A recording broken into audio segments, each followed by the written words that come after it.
What's up, everybody? Life's Apprentice. We're back on the roof again today. Even despite the coronavirus here, we're deemed essential in our area. We're in Wisconsin. Our whole state is on a 30-day lockdown. All non-essential businesses, at least, and we're deemed essential. So we're doing this flat roof here. Pretty good size. It's a breezeway here and a garage here. So we're going to be ripping all this up. This is leaking. This is just a rolled tar roof. See some of the patches they did and some of the problems.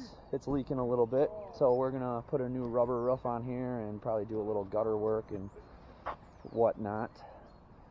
So I'm actually gonna be gone part of the day, so my guys are gonna get to tearing off and get sheeting.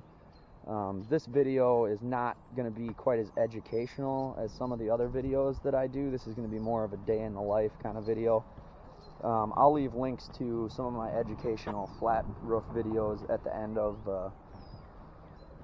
of this video. So if you're looking to learn how to do some of the things that you will see in this video, you're gonna have to check out another video. I will do some explaining and stuff like that, but more or less you guys get to watch us do this roof here. So we got all the board laid down. The boys here, I wasn't here for any of this. They've done all of this. And got all the fiberboard down, everything's ripped off in the trailer. How was that for tearing off? It looks like hell, huh?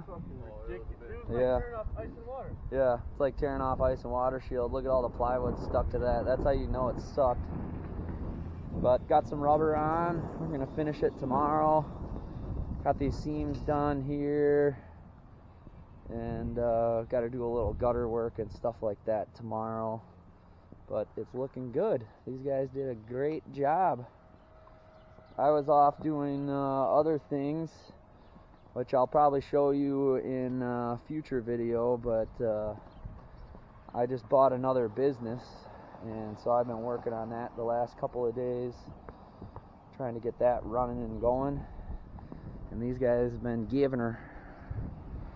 So we're going to get this cleaned up and tarped up for the day, and we'll be back to finish tomorrow. Well, we're getting her finished up here. We got a couple more pieces over here to do, a little bit of seams to do, and I'm installing gutters. The original gutter ended right there. There's an end cap. Then I'm running it all the way around here. And I have one more piece right there to do, but we're getting close. One thing I'll show you in a little while is when you have these seams, these horizontal, or whatever you want to call it, when you have seams that intersect perpendicular, we're going to put some patches over these corners just to make sure, because this is a really flat roof, and I don't know that water is going to pool. I know on the old roof it did in a couple of spots. I don't know if it will on our roof, but water is not going to shed very fast. So we're going to want to protect these areas. You can see we have two seams coming together right here. We'll have another one right there, and we have one right here. So what we're doing on these intersections of the seams here, we have a 3-inch seam tape that goes right here and right here. And when you have these intersections, if you don't have this like exactly 3 inches or less, you're going to end up with a little hole right in here where water, if it's pooling, can travel back.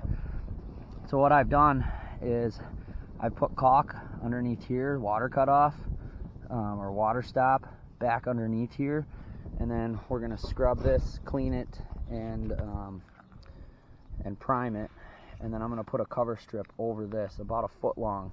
So it'll go about like that, and we're going to do that on every seam all the way around.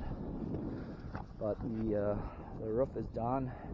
You can see this one's cleaned right here, and these are important on a flat roof. You'll see these on flat roofs, and if you don't know what they are for, this is why.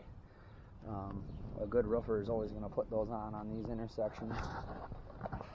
And we got Paulie over here just giving her, installing the termination bar.